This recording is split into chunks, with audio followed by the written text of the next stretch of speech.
the ones who were fasting and praying would then intimidate the ones who were not fasting and say, no, you have to put that food down. You're not allowed to eat. It was horrible. What the hell do you do? The whole environment changed in a matter of days. And then we started getting calls saying, why don't they have a prayer room? This is outrageous. This is Islamophobic, etc., etc. We got death threats. I worry about white leftism, which is heavily filled with guilt. And what I gently want to suggest to the left is, are you saying these things in order to help brown and black people? Or are you saying these things because they make you feel better about yourself? I realized, my goodness, this is a minefield for white people, because how are they meant to know? Wokeness is going to ruin you. You're in a very public battle with, of all different communities it could have been, Islam. Were you not petrified? It's great, isn't it? We spoke a couple of years ago, like on Zoom, and Yes. you look much more real in real life. Yes, well, I hope One that's does. a good thing. Tell me a little bit. I suppose we need to talk about, I mean, you've been in the news a lot recently due to an Islam thing, which we'll get into. But Yep. for those who don't know, tell me a little bit about Michaela School. Yes, we've been open since 2014. We are a free school. It was a big fight to get open, 3.5 years of fighting the extreme left. They tried to stop us from opening, then they tried to shut us down. There are still some people who would like to see us shut down, but after 2 Ofsteds that say we're outstanding and really amazing results at GCSE and at A-level, last 2 years we've had the top progress in the country out of all of the 4,000 secondary schools that are out there. Wow. So a lot of people who are perhaps sitting on the fence have had to kind of come on board with the idea of, well, they must be doing something right. But there's always been controversies around us because we're quite traditional. I say that we have small c conservative values, believing in personal responsibility, a sense of duty towards others, gratitude, teaching children gratitude and kindness. And I know some people on the left would say, well, you know, what do you mean? Don't we do that too? Yes, but the problem is that if you indulge children in a sense of victimhood and divide children up according to their race and religion and sexuality, then it's very hard for them to identify as British. That's something else that we do. We sing God Save the King and I vow to thee my country in Jerusalem at assemblies. So, you know, people find it all very strange. And we are an inner city school, very typical in our intake. And so, you know, disadvantaged children, a variety of ethnicities and people, I suppose it just doesn't sit well with people seeing all those children singing God Save the King. It just doesn't make sense. But yes, we're traditional, teacher standing at the front. The adult is in authority. The adult leads the learning, not the child. So for many years, it's been the case that children should lead the learning. You'll have group desks in schools where the children are the ones in charge as opposed to the adult. We reject that. We also teach the children British history, British geography. You know, we give them a spine, a chronological spine to their history, which perhaps you wouldn't necessarily find in other schools. So we very much want them to be British and to belong to their country. And so that we should be one big, happy Michaela family under the umbrella of Britain, you know, and the King. I have to say, I perhaps preferred it when it was the Queen because she was my favorite. But, you know, like the point is, it's not really about, well, do you like the King or do you like the Queen? It's actually about the establishment and royalty. Not that I'm a royalist, you know, I do not have plates at home with their heads on them and so on. I mean, not at all. But I just very much want our children to belong to their country, and the royal family represents the country, and therefore I think we need to celebrate the royal family. So... And yeah. you're not from here initially, are you? No, I was born in New Zealand. I grew up in Canada. I've been here, though, since the age of 15. My parents are from the Caribbean. My father's Indian Guyanese and my mother is Jamaican. I've got something very exciting to tell you. On July 22nd, Winston Marshall and I will be in conversation about authoritarianism, suppression, and secrets kept by the powers that be in our age. I actually finally found a venue in London willing to have somebody as toxic as me in its location. You'll be able to ask questions during the Q&A and come and meet us. I'll be signing copies of my book as well during the social party afterwards. Tickets are really affordable. The fee just goes towards paying the host and the venue. So Winston and I are doing this because we want to meet you guys and we want to talk about encroaching authoritarianism in a public venue. Tickets are going really fast. A lot of people have been in touch to say that they're coming from across the world and it's only a small, very intimate venue. So get yours as soon as possible on the Free Speech Union website. The link is in my pinned comment below and in the description. Go there, get hold of it, and we'll see you on the 22nd of July. Winston and I are really excited to be meeting you guys. I think the reason I ask that is because it's interesting. I look at you, I look at myself. I spent my entire 20s outside of the UK, and I've sort of adopted an Argentinian culture from my family and everything. I look at Konstantin Kissin, who grew up in Russia, I think, or somewhere around there. And Francis Foster's family is from Venezuela. Yes. And it's so often people who've had one foot in another country or grown up somewhere else who understand the value of pride in one's nation. Yes, absolutely. So because of my own mixed background, I never really belonged anywhere at school because the various ethnicities often used to be divided. You had the Indians over there, you had the blacks over there, you had the whites over there, and so on. And I didn't really fit in anywhere. In fact, I remember having friends.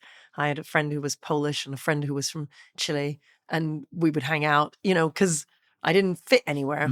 And that was in Canada originally, and then I came here, and then of course you don't fit in here because you have an accent and because, I was also in those days, this was the 80s. So there was quite a lot of racism in Britain in those days. And, I was regularly called different names at school. Sure, yeah. It wasn't very nice. So,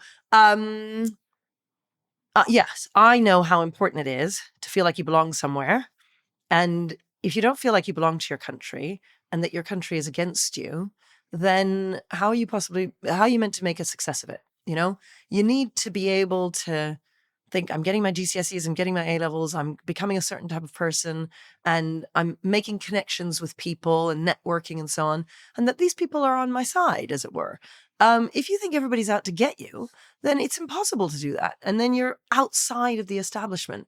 And I think sometimes people on the left don't understand that the very people they're trying to help, that by teaching them this sort of division and this sense of victimhood, that it means that they are not then going to be able to make it in life. Not in the way that the people on the left, I think they genuinely want them to do well.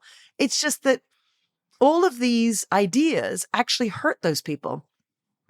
And what I gently want to suggest to the left is, are you saying these things in order to help brown and black people? Or are you saying these things because they make you feel better about yourself?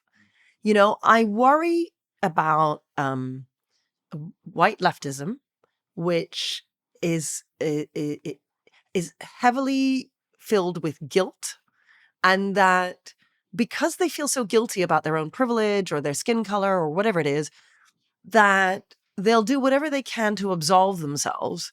And even if that means hurting the people they would like to help, they'll do that because it makes them okay. I mean, putting a black box on Instagram, I don't understand how that's helping anybody, but they think it is, or at least it says to everybody else, it's the virtue signaling. But sometimes it's not even virtue signaling. It's so fascinating.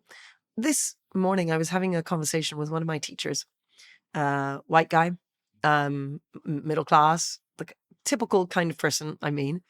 And I had a book on my desk, which was for toddlers.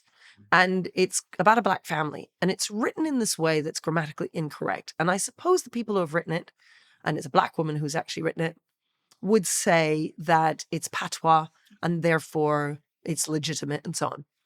Now, I'm not saying it's not legitimate to speak in patois. That's fine. People can speak in whatever language they want to speak. But I do know that with toddlers growing up in Britain, I'd rather that they read grammatically correct books. In particular, I'd love them to read books with rhymes and repetition and a variety. I was reading it to my teacher and I was saying not that. I was reading another book. And, he sipped it, he grabbed it, he pushed it. There were all these different verbs. And I was saying, notice how they're doing this. Notice how there's a ring to it and a pattern to it. And the small child will then pick up on that and they'll be able to repeat it. And eventually, and there were rhymes all over it. Now, that isn't the case in the other book that we were talking about. The reason we discussed this book was because he had noticed it on my desk and had taken such great delight because he has a toddler.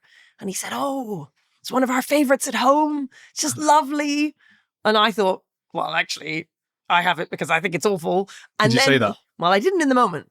And then this morning, he came to see me and I said, look, I've been meaning to say this to you. Let me take the opportunity of explaining why I think this book isn't very good for these reasons. And he was so heartbroken. Now, when he originally said to me, oh, it's one of my favorites, I could see the delight in him. Here he was, a white man, telling his brown, black head teacher, look, that's one of my favorites. And she gets it. And she has that book. And we're sharing this moment. And she can validate me, you know? Has he not met you before? Well,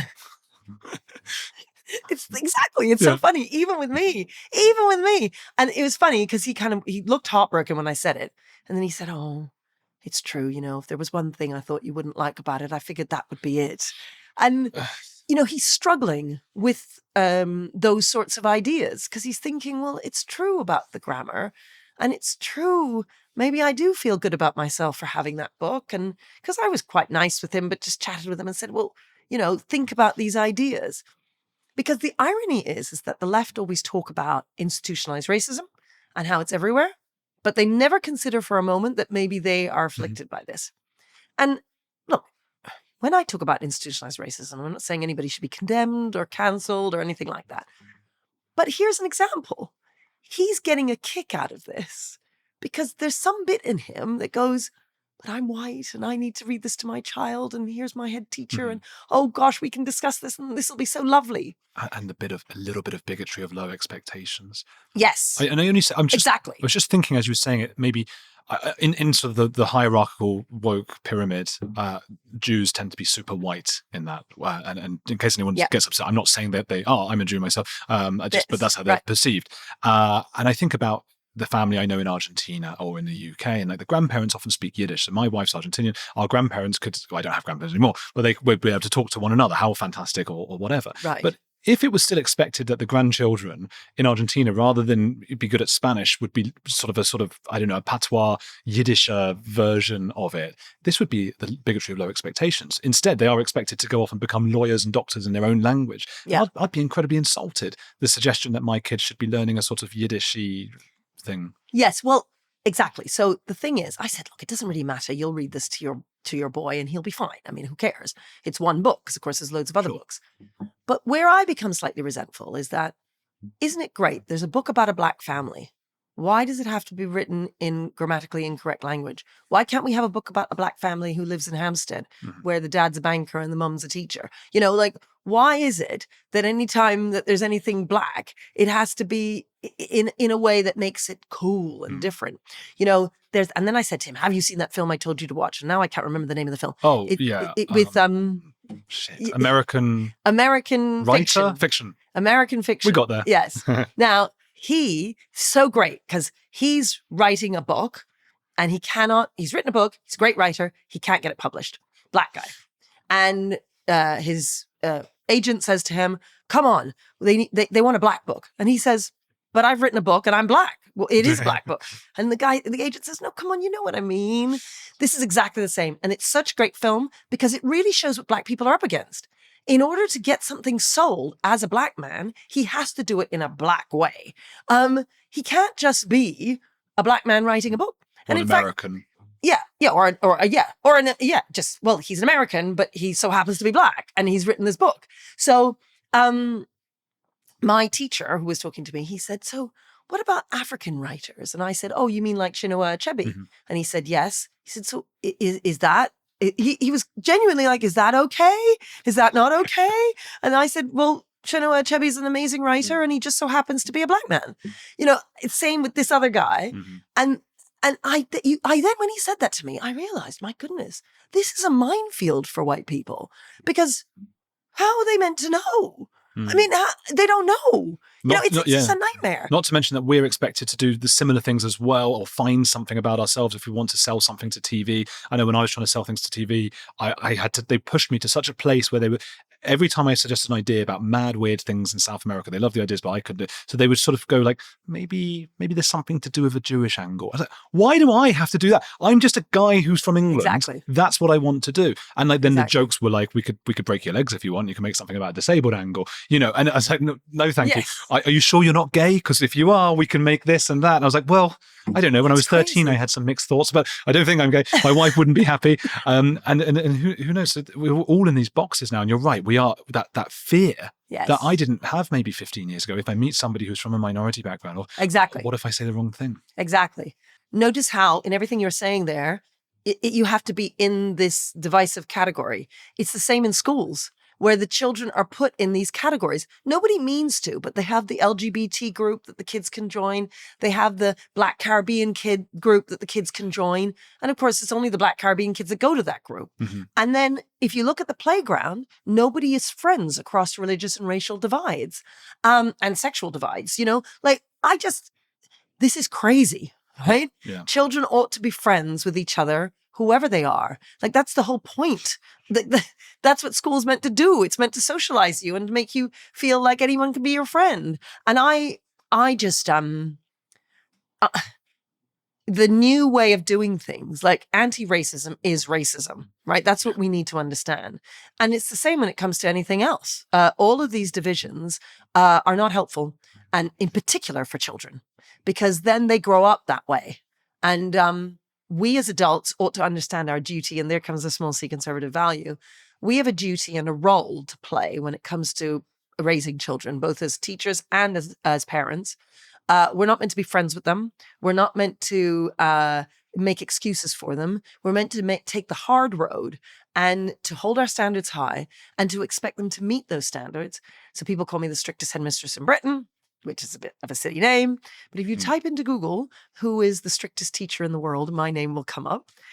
Yeah. It was PR, isn't it? It works. Well, I don't know. I think it's the Sunday Times that once named me that. World's and then strictest. That's how, that's what I've become. But how strict are you? Are you kicking off at them? Are you shouting? Are people scared? Because we were saying we're both taller than one another. Thoughts? Yeah. This is a very tall podcast. Are you an intimidating presence in the hallways? Well, no.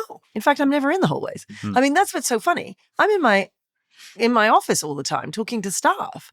I'm rarely in the hallways.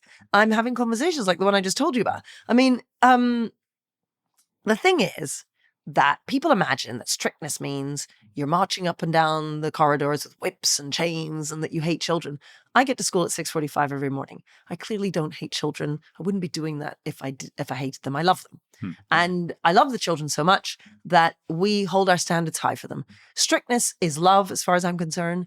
It's much easier not to give the detention. It's much easier just to be friends with the kids, which is why adults do it. They don't give them the detention, or they don't tell them off as the parent, because it's easier to just push it under the carpet. And then they don't see over time how that builds up all kinds of trouble for you later on in life. And that when they're 14 and they turn around and tell you to F off and they want to listen to you, you think, oh my goodness, what do I do now? But it's too late.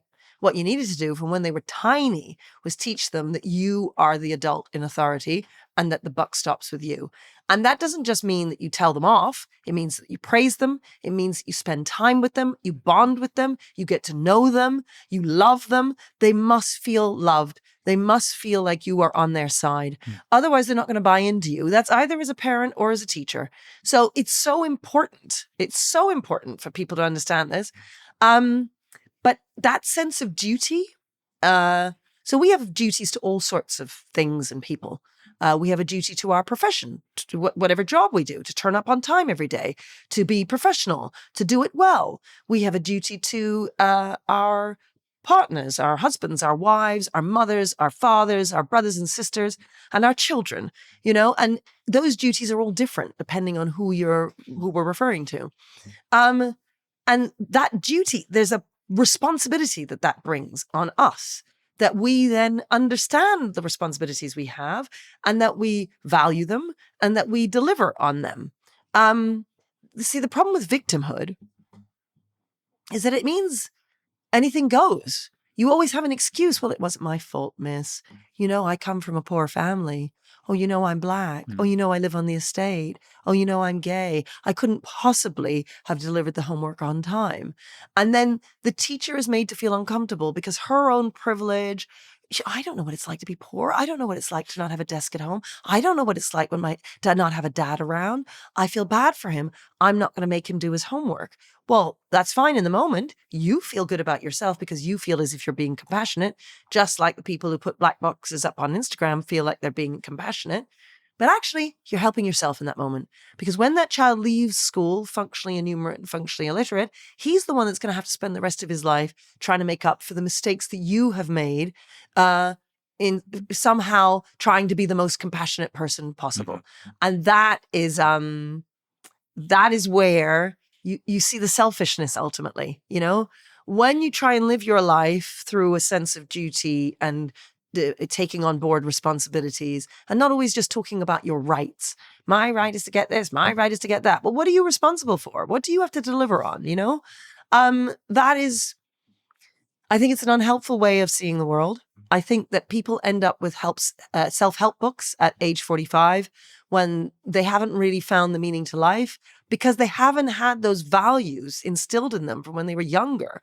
To believe in something, to find purpose in life, instead of just thinking life is about making money and driving a fast car and getting a whole load of women or whatever it is. It's about, I think life should be about giving back in some kind of way. So that when you're 90 years old and you look at your deathbed, you can say, I contributed. I did something to make the world a better place. Built the bed. Yeah. Built the deathbed. No, I think about the deathbed sometimes. I think yes. like all of us have one out there probably waiting for us.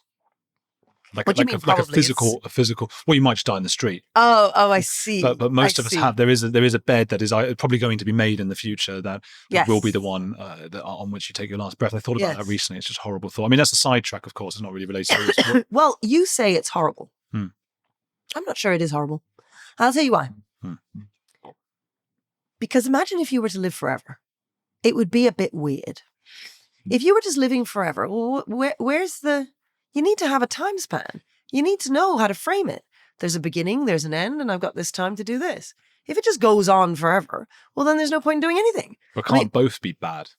It's not one has to one like dying good because living forever is bad. Dying's bad, but it would maybe be even worse if we lived forever.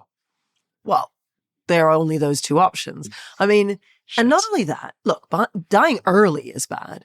But if you've lived a good life and you have contributed and you've left children behind and grandchildren behind and you've spent time with them.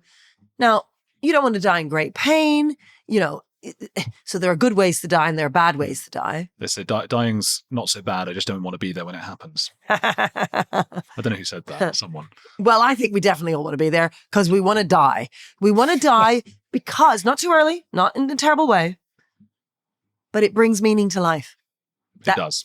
You need to have the bookends.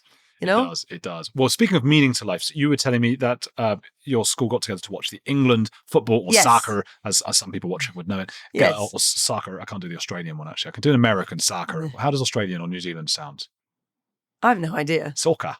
Bit of soccer. I think you might sound South African. Yeah. I don't know what they say. Anyway, can't do any accents. Yes. You had them around and you were saying to me, this makes me really sad, that most schools, or maybe nearly all schools, would not have gotten everyone together, particularly from minority backgrounds, to watch the England game. Yeah. So we took the opportunity. It was on at 5:00, so it wasn't too late. And we made a big deal of it, in particular because we have such a mixed backgrounds of kids at the school. And what do we all share together? Well, we ought to all be supporting the England game. And at our school, that's definitely the case. But then we sing God Save the King. We are very much British together. And whenever there's the World Cup or the Euros on, we put England flags everywhere. And we're always narrating the fact, when are we playing? When are we playing? You know, when are we, we scored a goal and so on and so forth. And so we got all the kids in and, we didn't get all of them in. The ones who wanted to come came. But I mean, it was far more than half of the school that came. boys obviously more likely than girls, but they had face paints on there Oh. with the England flag. They brought their own flags. They wore their England shirts. They stood up at the beginning in their various different classrooms, and they were singing "God Save the King." And I mean, it was beautiful. It was absolutely lovely. And it was lovely precisely because we're all from different backgrounds. And I feel very strongly that school plays such an important role in socializing children and in making multiculturalism work. And I know there have been accusations in, this year, last year, where people have said multiculturalism has failed. And I think that there is truth to that. I understand why people have said that, because in many places it has failed. It certainly doesn't fail at Michaela. And that's because you cannot just leave people from very different backgrounds and just put them all in one pot and say, get to it. Children need to be inculcated into something. They need to believe in something.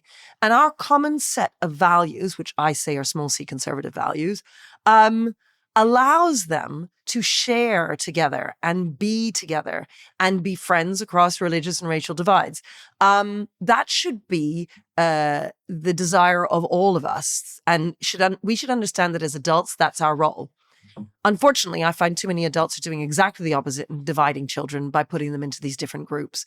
And they think that that's what it is to be radical. That's what it is to take on the establishment, because the patriarchy and the white men need to be brought down.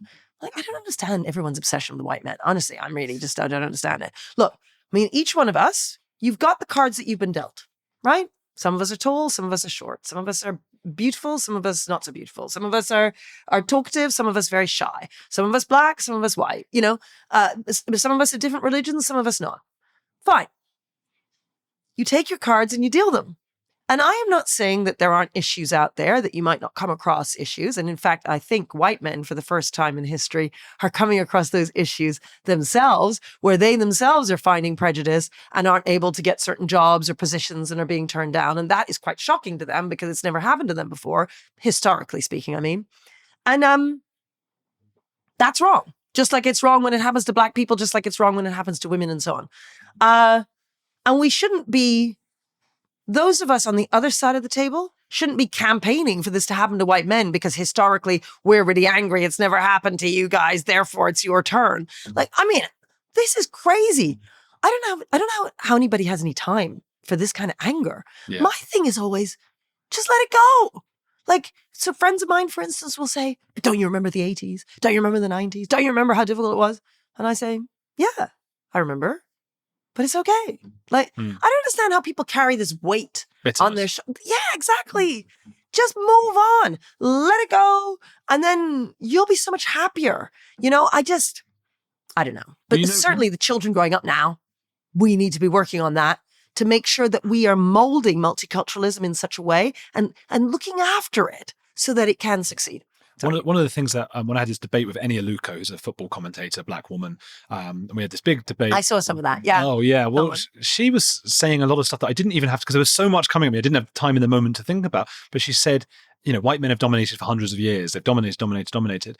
And I only later thought, yeah, but everyone in England at that point, she said in England, I said everyone in England was white, almost everyone. so the people who were being dominated were also white, and they were having a terrible time of it. And when you read like Jack London, The People of the Abyss, and he goes into London and East London, and you see the way that, and these were white people as well. So that doesn't mean that, okay, so racist. I mean, I agree with what you're saying. Yes, but I mean, maybe she means white, well-off men. Yeah, sure. You can always make the argument to say there's a certain group of people who historically have benefited over and above the white working classes, black people, Indian people, whoever. There is definitely an argument to say white middle class men have done well over the years. That's true. Well, who cares? I mean, like, I just sort of think, well, yes, and so, you've got your life, you've got to live it. That's for me what's important. And more importantly, is the fact that are we talking about things now that are actually going to prevent children from white working class backgrounds, from black backgrounds, Indian backgrounds, whatever it is, from succeeding? Are we going to stop them from succeeding because we're constantly telling them that the establishment is against them? And that we're making them think that these white men are the devil. This is just insane. I mean, it's insane. And it's also the case that I certainly don't want white middle class boys being, oppressed in some way or being sidelined because somehow, recently I saw on Twitter, maybe yesterday, about somebody, who is it now? Oh no, I've forgotten now. It was one of the top firms. Oh, Disney. Oh. Disney, one of the top execs saying, well, we certainly can't hire white men. Like, Oh, what? I saw that. What do you mean you can't hire white men? I mean, this is just crazy. It's just, I don't understand how people can be so willing to be prejudiced when they say they are working against prejudice. I just don't get it. And so... Is there a natural human impulse to be prejudiced, and the particular society you live in, there'll always be a loophole. There'll always be a way where you could. So back in the day, if you wanted to hate black people, you could. And you even in polite society, when there was slaves kept, you could just do that. In 1930s in Germany, you could just do whatever to Jewish people because it was allowed. And right now, you can say whatever you want about white. It's just an impulse in all human beings. Yeah, that's a really good point. Maybe. Oh, we're fucked then. Right, let's go. That's it. But, I mean, oh gosh, it's just, maybe. I mean, it's a good point. Well, what we are group animals, right? So we tend to do what everybody else does around us, and we don't really think about it, which is why schools are so important. Because if it's the case, like our children who were there singing God Save the King stood up at the beginning, and then they sit down and they're all cheering for England, and they feel very much that they are part of their country, they take that on and take that through life then. And the thing that made me a bit sad about last night was I looked at that and thought, gosh, if every school were like ours, this would be happening everywhere. Like, if every school were like ours, just imagine how much less anger there would be, how much everyone could just get on with each other. And, friends of mine who get annoyed with me, they'll say things like, well,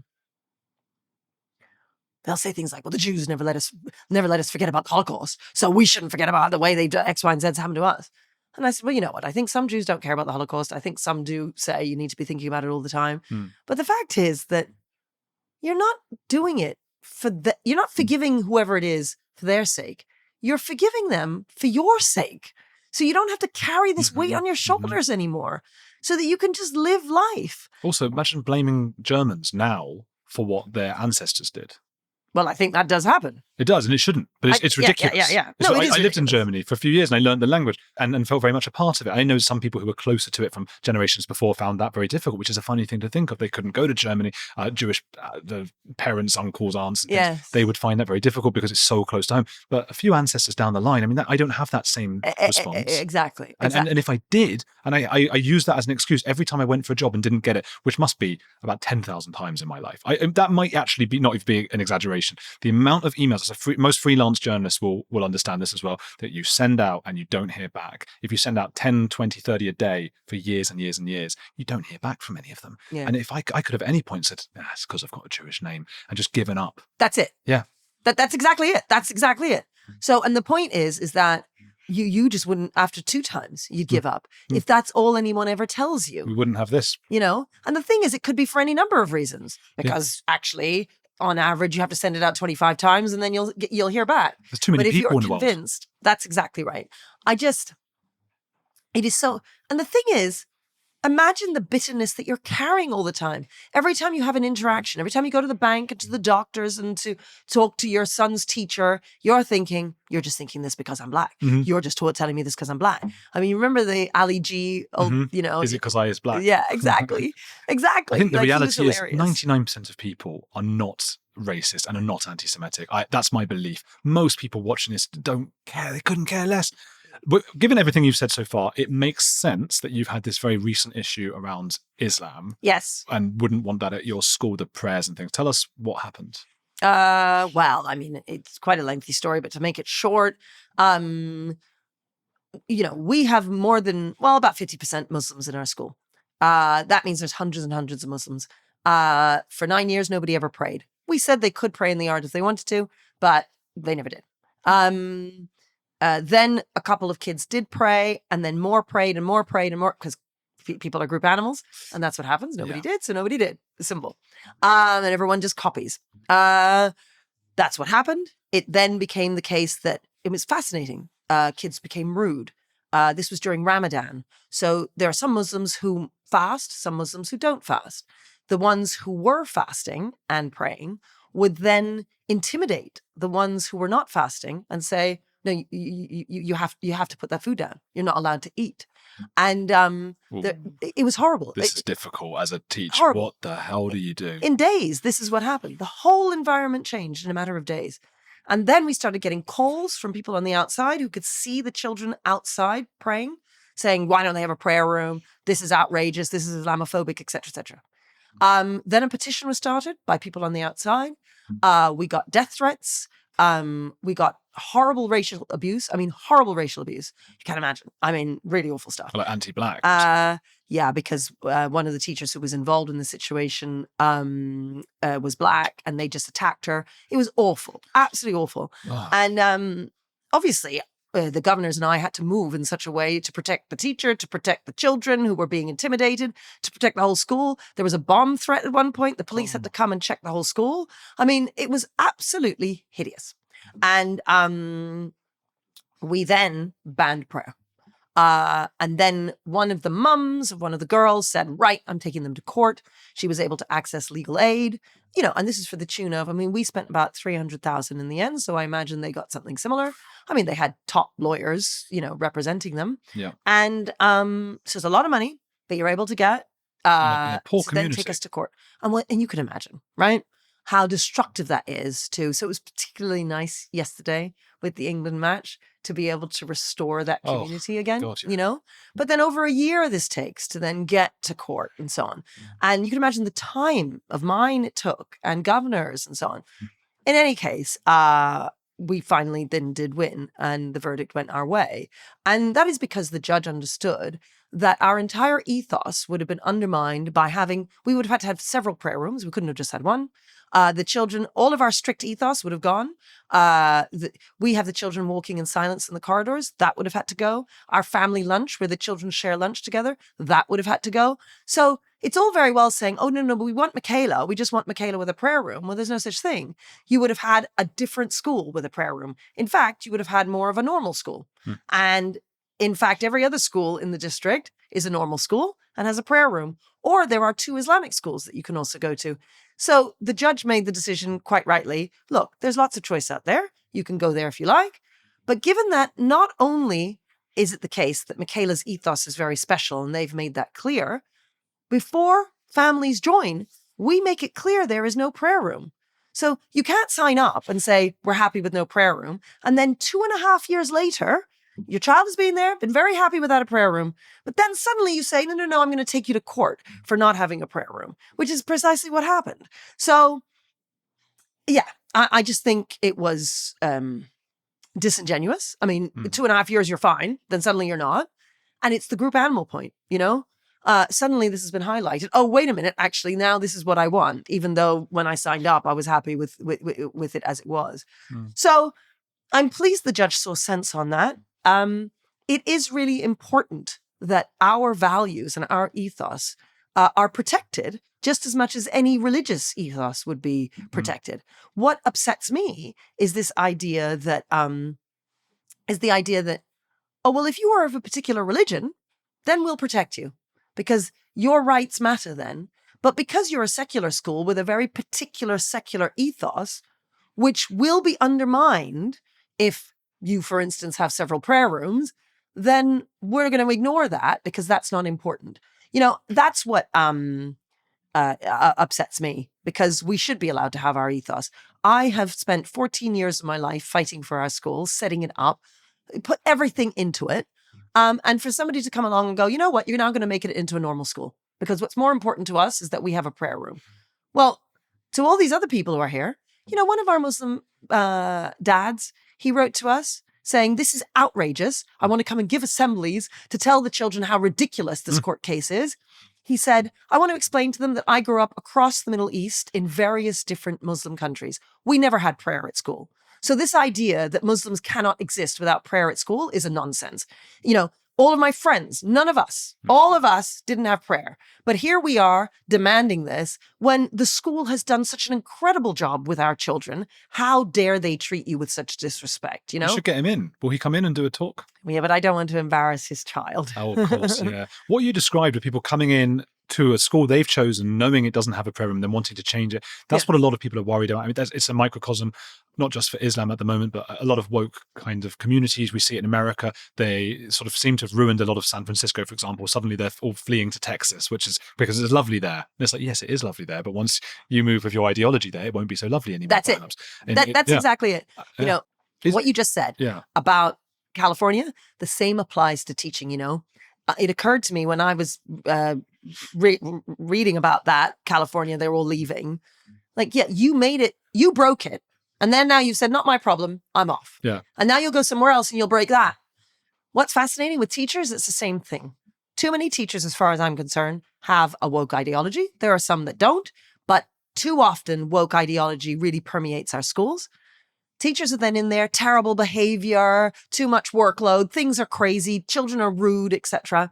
And they say, you know what, I'm not having this anymore. I'm going to go and live in Qatar. I'm going to go and live in Dubai and work for an international private school. Like, yeah, so you broke these schools with your woke ideology. Now you're going to Qatar where that woke ideology won't fly. Mm-hmm. But you'll keep that woke ideology to yourself and then you'll benefit from the fact that the absence of wokery means that the children behave and that they're polite to you and so on and so forth. That's Cowards. It. They really are. And then with Islam, I think a lot of people are concerned, particularly with immigration, that what happened in your school is happening on a wider scale in the country. And look, you put your foot down, but nobody else is going to. Is that something that we should be concerned about across the UK? Yes. The thing is, I think people don't realize how important schools are and how important children are. Children are the future of any country. And look, the immigration point stands. It's true. I think that immigration needs to be reformed in whatever way. I don't think anyone is arguing, or very few people are arguing for no immigration. They just want reduced immigration. They think there's been too much. And from different places, more specialized immigration as well. Yes, yes. Well, they want people who share our values. Yeah. But what people always miss out on is that many of these people who hate the country, they're homegrown, right? They were born in this country, they were raised in this country, and they were raised in our schools. And what nobody realizes is the schools are teaching them to think like this. Because if you keep telling people that they are oppressed, that the establishment is against them, if you don't inculcate them in singing God Save the King and loving their country, if you don't teach them a chronological arc of British history, which belongs to them, if, on the other hand, you divide them up into various different groups and say, you're the oppressed minority of gay kids, you're the oppressed minority of black kids, you're the oppressed minority of Muslim kids, because it's not just, you know, people think, oh, but it's just Muslim immigrants. That is not the case. And in fact, I would argue that there are many Muslim immigrants who are, you know, freshly here, who are very supportive of Britain. Look at the homegrown kids of a variety of colors, white kids, brown kids, black kids, all different types, who have been made to think this way because of how we are instructing them. And we understand that this is happening at university. We get that. But why do we think it's happening so easily at university? Because it's already been done at school, right? But nobody thinks about school. You know, nobody cares about teachers. And that's partly because I think everybody's been to school. I also think that historically it's a female profession. So everybody thinks it's so hard to become a pilot because there's only 5% of pilots that are female or something, whereas most of them are male, and historically it's always been male, when in fact all you need is a high school diploma to become a pilot. And it's actually pretty, you know, it feels easier to me. Pilot's easier to me than teacher. Hell. Oh my goodness. But you say hell because you think, oh my God, it's work. Hellish. I think work, I think paper, I think marking, I think kids not listening to you. Yes, but let me tell you. Yes, often. But you're saying that, yes, that's what people think. You don't realize how intellectually demanding it is. Oh, yeah. You don't realize how smart and clever you need to be an excellent teacher. And it's not just because you need to be knowledgeable about your subject. In order to keep 30 plates spinning at the same time, knowing each kid well, knowing your subject, being able to deliver it in a way that's engaging, being able to respond to those questions, it is a skill that is so hard to develop. Nobody respects it. Everybody just thinks anyone can teach. This is wrong, okay? It's just wrong. It may be that we have a system that allows anyone to teach, but the fact is, to do that job well, you have to be super, super talented. And we don't care about our schools. And I know people on the left will say, well, it's only about resources. Look, obviously, it's always nice to have more money. But the fact of the matter is, it's about the ideas. It's about the values. It's about what we think is important to be doing with our children. And at the moment, the way society is set up, in order for a school to be successful, the head teacher and the staff have to be brave enough to say, I'm going to reject what's going on out there. I don't care who hates me. I'm going to do what's right for my kids. That is, if that's our system, if our system for 24,000 schools in the country is to say to everybody, okay, we need 24,000 head teachers who are willing to take their life into their hands, to have everyone hate them, to be abused on Twitter and so on, in order to stand up for what's right for their kids. If that's the system we've got, I can tell you, you're never going to find 24,000 people who are willing to do that. And most people have a mortgage. They want to walk their dog and take their kids to school. That's what they want. And they want to be left alone, which is why they put black boxes up on Instagram, because they just want to be accepted. We are group animals, you know? Unfortunately, for a school to do well, we need people who are happy not to be group animals, who are happy to step outside that box and say, to hell with all of you, what's more important are my kids. Yeah. Most people just aren't able to do that. Looking good versus actually doing good. If I have kids in the future, right, they'll probably be quite sort of middle class if this podcast still does all right, and sort of white or whatever. Should I send them to Michaela? Absolutely. Yeah. I tell everybody, you got to get your kids to Michaela. You know, oh gosh, it's such a great place. I mean, Yeah. and I would say to all your listeners, come and visit us. You just have to sign up on the website. Oh. You can have lunch with the kids. You can have a tour with the kids. You know, you'll see why we've had over 7,000 visitors come and see us in the last 10 years. People from across the world. Peter Bigotry. Yeah. He was like, I was in London with him. We went out for dinner and he was just like foaming at the mouth talking about Michaela. You've got to go there. Get Katharine on. I was like, I'm speaking to Katharine. Get her. No, but you got to go there. And I was like, yeah, I will. I haven't, No, but he's right. I should go. You need to come. No, because, and the thing is, what I'd also say is you need to see what other schools are like. Because especially if you've been to a private school yourself and so on, you have a certain idea in your head of what schools are like. And also that was then, this is now. Look, I mean, some of the private schools, the things that they're teaching, I can tell you of one London day school that has abandoned all teaching of Shakespeare and instead teaches, they've abandoned all Shakespeare and instead they teach the great works of the drag queen Panty Bliss. Shut up. I'm telling you. What school's that? I'm not telling you. What do you mean? Why not? That should be public. They should be shamed into teaching Shakespeare again. I know, but they're my colleagues. It's a private school. Well, there's loads of them. You're never going to get it out of me. It's not one of the ones. You'll have heard Westminster. of it, that I'm not going to tell you. Merchant Taylors. Stop guessing. Just wink once. No. Like make a drag queen face. Well, I don't know what that is. A drag queen face. Bloody hell! That's insane. The other thing with the private schools now. Firstly, they're getting rid of the tax situation, aren't they? They're sort of taxing them more. And they already, I mean, from when I was a kid, my family never, they sent me to a private school. They would never be able to now, not in a million years. It's like three times the price. It's ridiculous. And then that must, I mean, it was already a bit that way when I was younger, but it must create this total different society where you're like, the rest of the world is alien to you. You wouldn't be able to talk to someone who didn't, that kind of wealth is mad. I know. And, they're actually, by doing the VAT thing, they're going to gain 1.6 billion in comparison to the 116 billion that we spend every year. So 1.6 in comparison to 116 billion. Like, what is that? That's a drop in the ocean. It's a vote winner, isn't it? And then this is it. Well, I think. I don't really know. I don't know. I don't actually think. No, I disagree. I don't think it's a vote winner. I think when the Tories talk about the politics of envy, and while I really don't like the Tories at all at the moment, and I don't necessarily agree with much of what they're saying, that is one thing I do agree with. Envy. There's something ingrained in, so what does that mean? It's not fair. It's not fair that some children get this and some children don't. And that unfairness tends to motivate a lot of people on the left.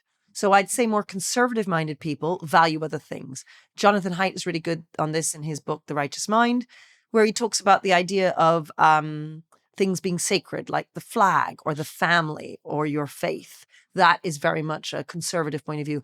Those things are sacred. Burning the flag offends a conservative. Burning the flag to a leftist doesn't care. But the leftists, because they see things through equality and fairness mainly, anything that isn't equal, this is the thing to fight against if it's not fair.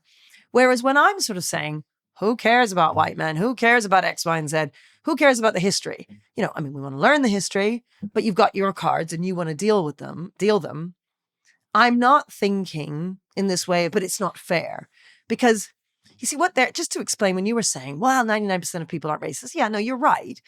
But the thing is, what the leftist is thinking in that moment is, but you don't understand that if you come from a white middle class family, you've inherited certain things. You've inherited wealth. You've inherited a school. You've educated us. You've got a certain education. Yeah. You've had certain as aunts and uncles. As would a black middle class family. Or an Asian middle class family. Yeah, but nowhere near. It wouldn't go so many generations. Yeah. Okay. And you wouldn't have so many. You might be the exception. So you wouldn't have all the aunts and the uncles and the cousins and so on. You wouldn't have all the ways of being. It would be that your parent made it and changed things for you. But that's still the case for a lot of white people as well. That's the case, but we're talking about that. There are particular families that have generations and generations of wealth, but many don't. Not even generations, but what they're saying is it's not fair. That's what they're saying. And but I presume they'll also argue the same thing for the white working class kid as well. I don't think that they're just arguing for black and brown people, are they? I mean, I don't know, actually. Well, that tends to be the issue. Oh, really? And then you point out, I think, you look at those lists of children at free school meals, where, there's some of the poorest schools. The white kids perform worse. Yes. Along with and they Black won't Caribbean. accept that. They don't look at those things. No, that was published in the Telegraph, which is a bit right-leaning. So they don't recognize that white working class kids obviously have a hard deal? That's the problem. Yeah, that's the problem. There was that great book, Hillbilly Elegy by J.D. Vance in the US. Great. Yeah, made that point about the forgotten working class white people. Yes. I think that's what's caused a lot of... Yes, in America. I just thought in this country. No. I don't know. A lot of white working class feel left behind in the woke. Yes, but I always thought that was more about tons of immigration, that nobody is recognizing how that's had an impact on their societies. So, the kind of Tommy Robbinsons of this world, where he's saying, look, I've been shouting about this for years and years. My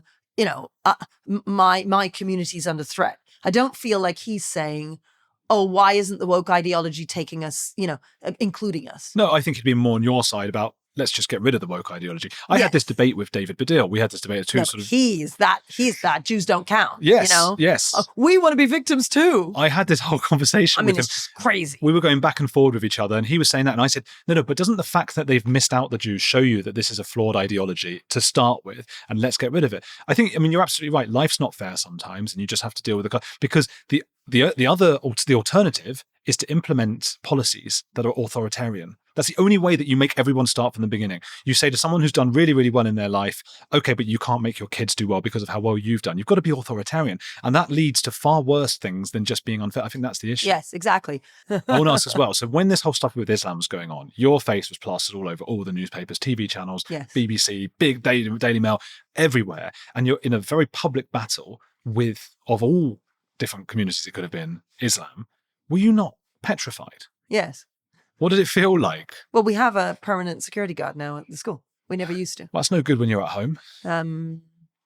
Yeah, no, it's... And one security guard, Salman Rushdie had a security guard, I think. They took like 20 seconds. I don't want to have a go because it's a hard job, but it took like 20 seconds to get over to him. I don't want to make you more scared, but bloody hell. I know. How does that feel today? Like, even just coming here, I'm thinking, fuck, Catherine's coming. Yeah, it is worrying. Look, I don't know. Are you a very brave person? It seems like it. Well, I'm that or a bit mad. I think that as well. The thing is, in the moment, I feel like I need to do the right thing. Whenever I'm faced with whatever the situation is, each time I think, well, I need to do the right thing, don't I? That's my duty. But yeah, it is worrying. And it's worrying that we live in a society where we're all terrified to say what's right and do what's right. Where David Baddiel is wrong is that when I think about how successful the Jewish communities across the world have been over the centuries, they didn't do that by claiming to be victims. They turned up in New York, and those women just became seamstresses and just work like hell. They just that is what they've always done. I've always thought, the various Jewish communities for ethnic minorities, that we should learn from them, because they've done so well. So I think David Baddiel's position is actually harmful to Jewish people, because that's crazy. You don't want to embrace your wokeness. Wokeness is going to ruin you as a community. The best way to make something of your life is to work hard, be kind. That's our motto at school. And to keep on going when they pick you up. And my assembly this morning was exactly that. They knock you down, pick you up, you pick yourself up, keep on going. That's always been the way in which people have succeeded. And sadly, in the last 20 years or so, maybe a bit longer, this victimhood mentality has taken over. And we're not helping anybody. We're not helping the poor white kids up north. We're not helping the Black kids in the inner cities. We're not helping anyone apart from ourselves. How do you feel you were portrayed by the media? Like the average person who doesn't really know too much about the story, do they see you as a sort of savior of freedom or sort of a right-wing fringe person? They see me as both. It depends on who it is. People who are worried about what's happening to the country and want multiculturalism to succeed and have more old-fashioned traditional values when it comes to raising children, 100% they're behind me. Those who see everything through the prism of victimhood and who want people to be divided into these different categories really hate me. The most hate I get is from the white left. I find the Black left, for the most part, leaves me alone. I think that they look at what I've achieved and say, you know what, we may not like things she's saying, but you got to respect her. Lee Jasper, who was Ken Livingstone's advisory man, he worked with Former the mayor mayor. long time. Oh, Ken Livingstone was the former mayor, Labour. And he's a great supporter of mine, despite being, he called himself a Marxist, he's very much a leftist, Black man. There are a number of them who are like that. But that's because they really respect what I've achieved. That, or they just leave us alone. So they don't say anything, and they just keep quiet. The white left, on the other hand, come for me with a vengeance. And I think that's because they feel I owe them. They feel they own me. And that's where, when you say 99% of people aren't racist, it's true, not in any overt way. But I don't think these white leftists, they're not racist in any kind of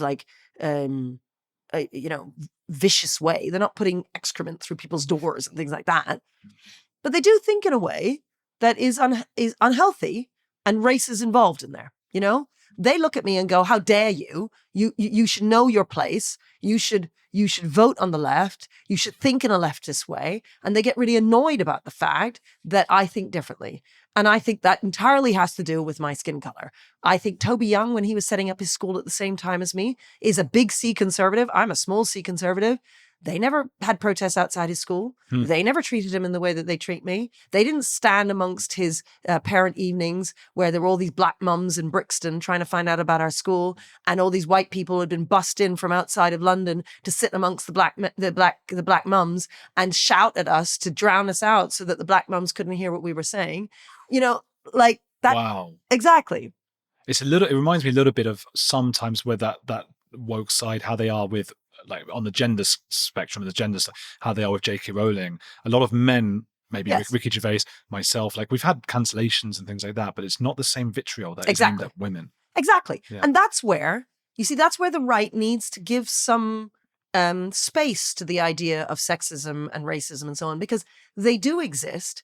And that's where the left is correct when they say this stuff exists. It's just that it's more difficult to pinpoint. Yeah. It's more fluid. Yeah. And these are examples. Unconscious bias. It's just that you're the guys that got it. You're the ones telling us about unconscious bias, the ones who are unconscious bias. Yeah, well, no, I think that exists on the right as well. I wouldn't say that it doesn't. It does. exists in all of us. That's the thing. Yeah. Everybody has unconscious bias to some extent. True. And that we all need to, when I'm hiring a teacher, I think to myself, do I think he has presence just because he's tall? Mm. Do I think he has presence just because he sounds a bit posh? Is he handsome enough? Well, no, but that's true also. Really? Really? You know, no, Oh, yeah, I there do is beauty think, bias. You're is right. he just this good-looking posh guy who's tall? Is that why I think he has presence? No, you're absolutely right. And so I have to check myself to make sure that when I'm hiring somebody, I'm actually hiring the best person for the job. And that I'm not misjudging him because of those unconscious biases. They exist on the right and the left. Does he look too much like a person I didn't like when I was younger? Absolutely. There's all of that. Absolutely. I've got another question for you, but first, where can people follow, help, do whatever for you and your cause? Yeah, well, I'm on Twitter, Miss Snuffy, Miss_Snuffy, Mr. Snuffleupagus on Sesame Street. I wrote a blog. I was Miss Snuffleupagus because the elephant in the room, all that. Right. That's where it comes from. Also, visitors, welcome at the school. You can come and have lunch with the kids. You just go to our website, michaelaeducate.education, and you can sign up and, you can come and it's lovely.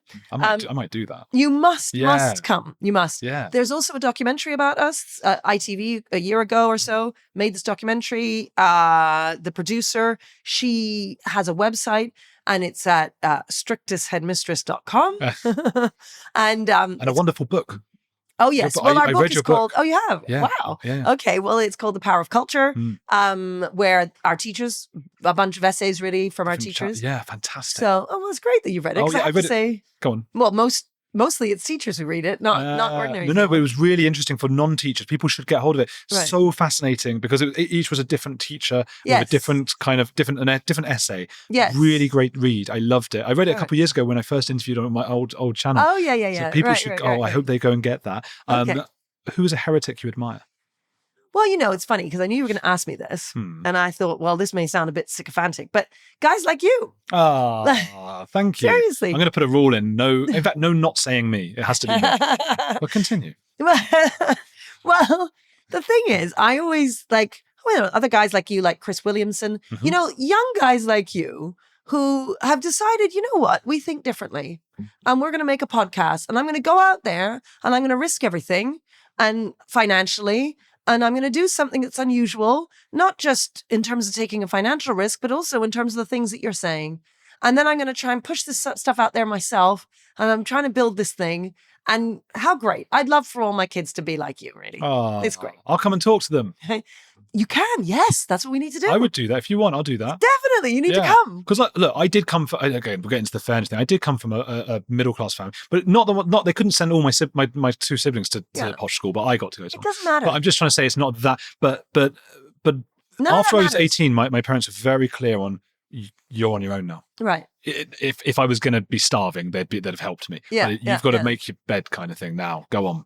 And that helped me a lot. And so I could talk about that. And I was working like 3 different minimum wage jobs for about 10 years to get the podcast up and running. Fantastic. So I think I would love to talk. But you see, that's why I admire you. It's great. Thank you very much. Yeah, I'm just going to talk about how great I am. No, you're my hero and you're everyone's hero. And I told you before, my stepmom, we're doing a love in here. Everyone's getting so bored listening and watching. But my stepmom was telling that I'd always tell her who I'm into, and she loves a lot of the people, but I've never seen her react the way she did when I said, "Oh, and Katharine Birbalsingh tomorrow." She went, "Oh my God, where's the place I want to go?" I was like, "I'm not giving you the address. Like, you don't need her coming down to the studio." But she's wonderful and she's a huge fan. So she loves you. And thank you so much. People, please, get the book, right? Get Michaela book. Follow Katharine on Twitter. Well, and if you don't want to read a whole book, there's the documentary. It's an hour and a half. Don't put them off the book. But watch the documentary. But the book, it's just every night. You got to read something. Yes. Get that. Watch the documentary. I'll put all the links below, and hit like and subscribe and keep watching this channel. There'll be something quite similar right here.